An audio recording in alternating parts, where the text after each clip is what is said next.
Once again, a very good morning to everyone. And this was really profound that softness is not weakness. In fact, it is controlled strength. So tell me, everyone, if it sounds familiar. Someone snaps at you in a meeting, you smile, nod, go home, and replay the entire scene 17 times before bed, rehearsing the absolutely devastating comeback you definitely should have said. Someone cuts you in traffic. Suddenly, you're delivering a TED talk to your steering wheel about basic civic responsibility. A family member says one careless thing at the dinner table, and you spend the rest of the evening performing the Academy Award winning role of everything is fine. We live in a world that moves fast, speaks loud, and rewards whoever is the most armored. And somewhere along the way, very quietly, very understandably, most of us put an armor too. Hard edges, clipped responses of all around anything soft, anything tender, anything that could be mistaken for weakness. But here is what I want to ask you today. And this is the question this entire session is built on. What if the most powerful thing you could do in your home, in your office, in your own head is something the world told you was weak? So today we talk about gentleness. And why? In a world that worships toughness, it might just be the most radical strength you own. So let's be honest about something first. The world is genuinely difficult. Now, this is not a small thing to acknowledge. Commutes that test your soul, deadlines that mock your calendar, relatives who offer opinions about your life choices with the enthusiasm of people who have never once been asked. Rising prices, rising expectations, the constant performance of having it all together, all at once, all the time. So nobody is handing out awards for softness in this environment. In fact, softness is often penalized. Too sensitive, बहुत ज़्यादा सोचती हो, don't take everything to heart. We have all heard some version of it. So we harden, slowly, reasonably, because hardening works in the short term. It protects you, it gets things done. It keeps people from seeing the parts of you that can be hurt.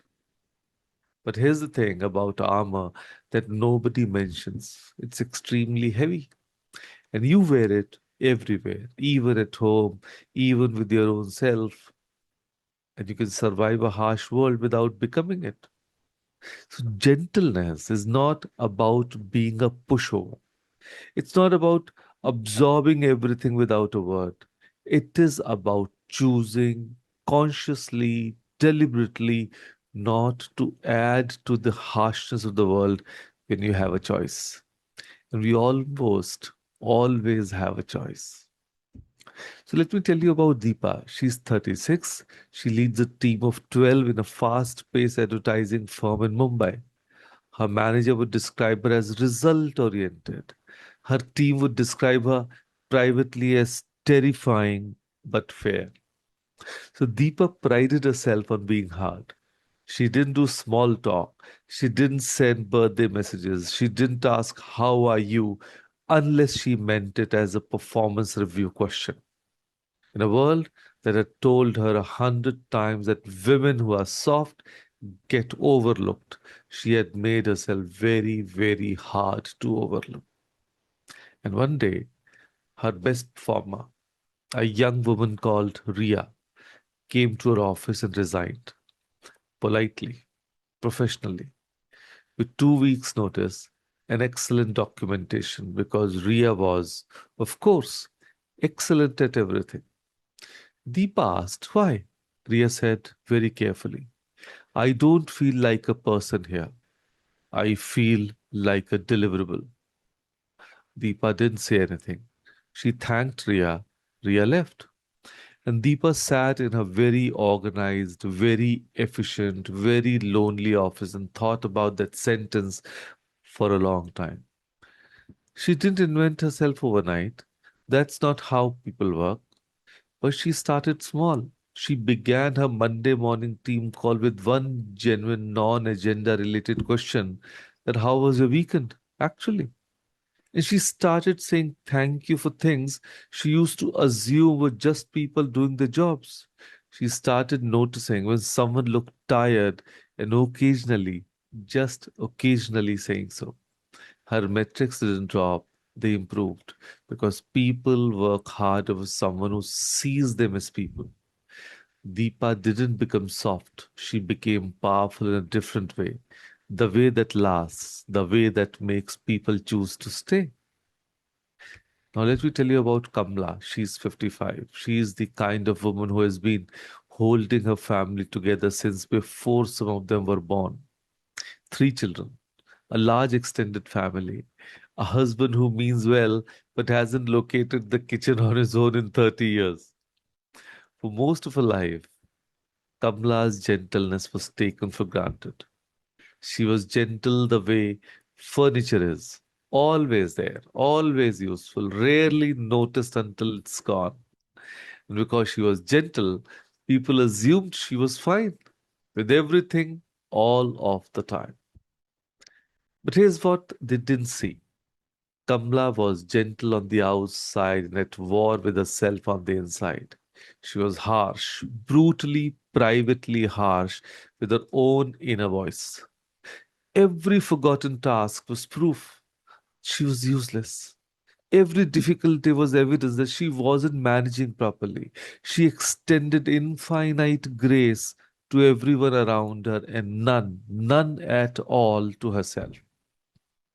The shift came at a family gathering, of all places. Kamla dropped an entire pot of kheer in front of everyone. The good kheer, the one she had been making since 6 a.m.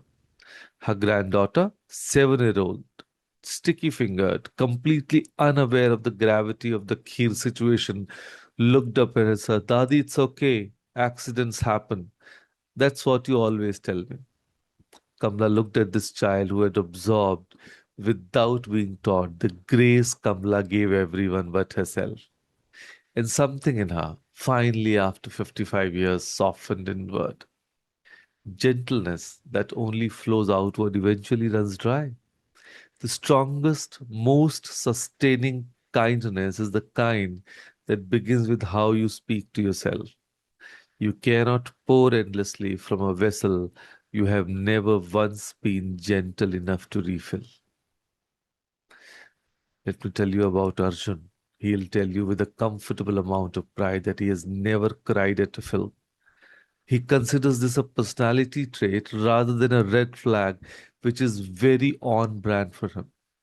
He grew up in a house where emotions were at best a private matter, and at worst, an embarrassment. His father was not unkind, just sealed, like a pressure cooker with a faulty whistle. You knew something was in there, you just weren't allowed to check. Arjun became his father, sealed, functional, impressively consistent at being completely unreadable to the people who loved him most. And when his 14-year-old daughter came to him one evening and said, Papa, I'm anxious about school, and I don't know why, his instinct was to problem solve. He opened his laptop, started listing solutions, tuition, study plan, time management apps. His daughter closed the laptop gently and said, I didn't ask you to fix it, Papa. I just wanted you to sit with me. Arjun didn't know how to sit with feelings, his own or anyone else's. He had been trained out of it so thoroughly that the muscles had simply atrophied. He closed the laptop. He sat. He was uncomfortable in the way that long, unused muscles always are. He said nothing brilliant. He didn't need to. He just stayed, shoulder to shoulder with his daughter, while she talked and he listened and the room held them both. Afterwards, he realized something that surprised him. He felt closer to his daughter in that 1 hour than in the last 6 months of school pickups and dinner conversations combined. So emotional softness doesn't make you collapse. It makes you connectable. And connection is what make people, men especially, genuinely lasting strong. So here is today's exercise. It sounds simple. I promise it is harder than it sounds and more important than you might expect. Today, in one difficult moment, and there will be at least one, because this is life and not a meditation retreat, I want you to notice how to speak to yourself. Yes, not to others, to yourself, because most of us have inner voice that we would never ever use on another person. If your closest friend forgot something important, you wouldn't say, "You're so useless. You always do this. What is wrong with you?" You would say, "Hey, it's okay. You have a lot going on. Let's figure it out." And yet, that first voice, the harsh one, that's the one most of us use on ourselves all day long, like a background track we have stopped noticing. So today, in that one hard moment, the mistake at work, the snapped word at home, the thing that didn't go as planned, try this instead. This is hard. I'm doing my best. I'm allowed to be human today. Let me say that again. This is hard. I'm doing my best. I'm allowed to be human today. Say it out loud if you can. Say it in your head if that's all you have. And write it on your hand if you need a reminder. One moment, one gentle voice aimed inward. So that is not self pity. That is not weakness. That is the foundation of every kindness you will ever genuinely offer to anyone else. So there's a concept in Japanese aesthetics called ma. It means the pause, the space between, the rest between notes that makes music instead of just noise. Gentleness is the ma of human interaction. It is the pause before the harsh word, the breath before the reaction, the space you choose to hold between what happens to you and how you respond. It does not make you slower, it makes you deliberate. It does not make you weaker, it makes you someone whose presence feels safe, and safe people are the ones other turn to when things get hard. Safe people are the ones remembered. Safe people are the ones whose absence is truly felt. The world will continue to be loud. People will continue to be rushed, stressed, sharp edged, and sometimes quite rude about it all. You cannot change the world's volume, but you can decide your own. So, softness is not the absence of strength, it is a strength that has learned to hold itself gently. So here is your call to action for today and for every difficult moment that follows. Be the pause. Yes, be the ma. Be the warmth. Be the person in the room who does not add to the harshness, who subtracts from it, who speaks to themselves and to others as though kindness is not a luxury, but a quiet, daily, radical act of courage because it is. So, with that thought, thank you. Thank you, everyone, for joining us today. Thank you.